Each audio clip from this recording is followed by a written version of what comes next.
Y'all, I can't get much faster at this stuff. Jimmy Butler just got traded to the Warriors. Look at this. 2 minutes ago, the Miami Heat are finalizing a deal to send Jimmy Butler to the Golden State Warriors for Andrew Wiggins, Dennis Schroeder, who they just went and got, Kyle Anderson, and a protected first-round pick.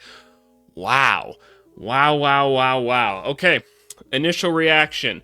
That's not a lot for Jimmy Butler. Like, that's really not a ton. You gave up a protected pick. We don't know how protected this pick is at the end of the day. We're going to keep refreshing to see what exactly the details of this are, but initial thoughts. Andrew Wiggins having a good basketball season, all said and done for the Golden State Warriors. We can take a look at Andrew Wiggins and say, like, hey, nice basketball player, right? All said and done, this guy's been a productive player for them. 17 points a game, above league average from three and everything. Obviously, you're not getting a ton in terms of like playmaking from this guy, but we know in the playoffs he can be a nice rebounding machine, defender, things like that. Jimmy Butler's a better basketball player. Jimmy Butler also just tends to make whatever team he's on better. And you guys will remember I had a lot of questions about like, okay, if you go get Jimmy Butler and add it to this team, is it really that much better, or should you use your assets to go get other things? Well, they didn't end up giving up Kuminga, which is my first kind of like, whoa.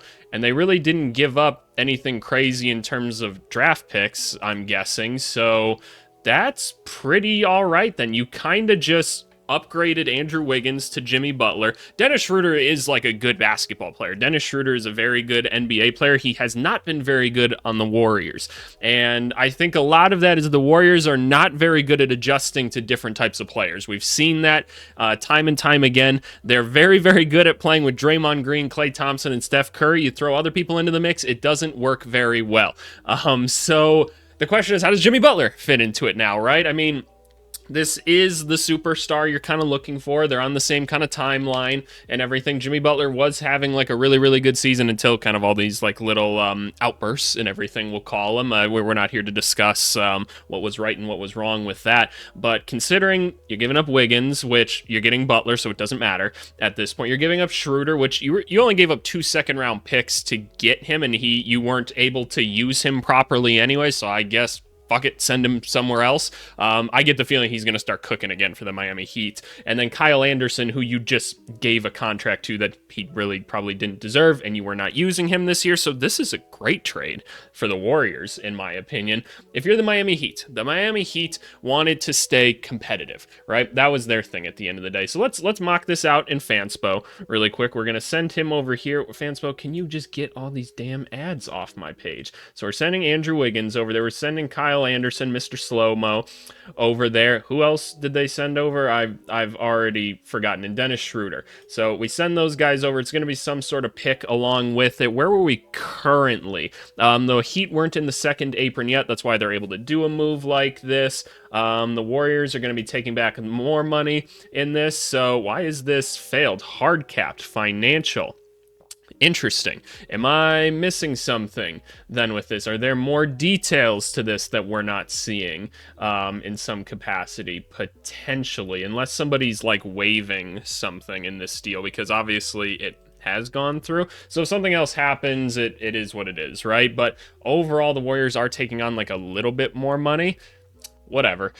What does the Heat's roster kind of look like at this point then, right? So let's take a look at this. And so you still have like a first five of presumably Dennis Schroeder now. You've got a new point guard. Terry Rozier's been kind of struggling this year. Tyler Hero, all-star level player. Presumably you throw Andrew Wiggins there into the 3 spot, which I think is awesome. And then I'm guessing you're still going Ware and Bam, because that's been working so well for you lately. Guys like Duncan Robinson been hooping a little bit. You still got guys like Jaime Jaquez, who he's playing a little bit better as of recently, so that's interesting. Like Haywood Highsmith, right? Terry Rozier off the bench. Like, this is still this is a very competitive basketball team on a night-to-night basis. Like, this feels like an upgraded version of the Brooklyn Nets that we saw earlier this year, where they were kind of like an 8 seed, and it's like, okay, you just have a ton of competent basketball players, and that's what it feels like the Heat have right now. But you do have a little bit of star power technically in like the Tyler Heroes of the world, right? So fair enough.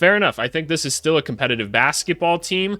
You probably wish that you got more for Jimmy, but look, considering the situation you were in, it's probably just best that you got something. What does this mean for the Heat going forward, though? I mean, the Heat are one of those teams that don't tend to enter a rebuild very often. So, if at all, it's just not really how they like to do things. So, as part of the deal, the Warriors' Lindy Waters and Heat's Josh Richardson are heading to Detroit.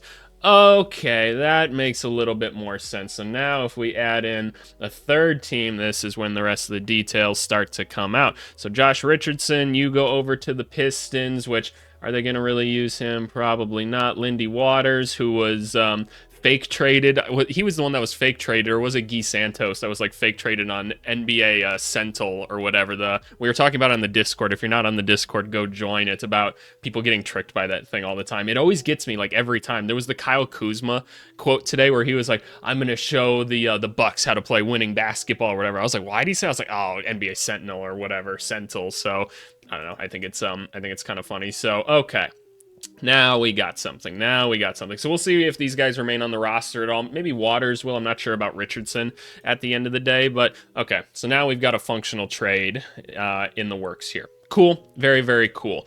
I think this is a great move for Golden State. You just didn't give up very much. Again, we don't know what the pick is at the end of the day, but I can't complain about this move whatsoever for Golden State. I think this is good. I mean, Golden State, what are you getting? Jimmy Butler was having like his most efficient offensive season ever. He was in like the 97th percentile offensively this year. I know he wasn't like scoring a ton of points, but it's just like the playmaking and the distributing, and he was super efficient with every shot he was taking, like just setting his teammates up, having a good season. Defensively, he's actually like a little bit below league average this year, which is very uncharacteristic for him, but he's also 35 years old now, and I just tend to believe that if this team can make the playoffs, then you kind of turn it up a little bit. But I think we have to ask the question, does this make them a playoff team? Jimmy Butler has dragged some not very good basketball teams to the playoffs and then to conference finals and then to finals appearances before. He's never had teammates like Steph and Draymond before, right? But looking down the rest of this roster, we could use some work.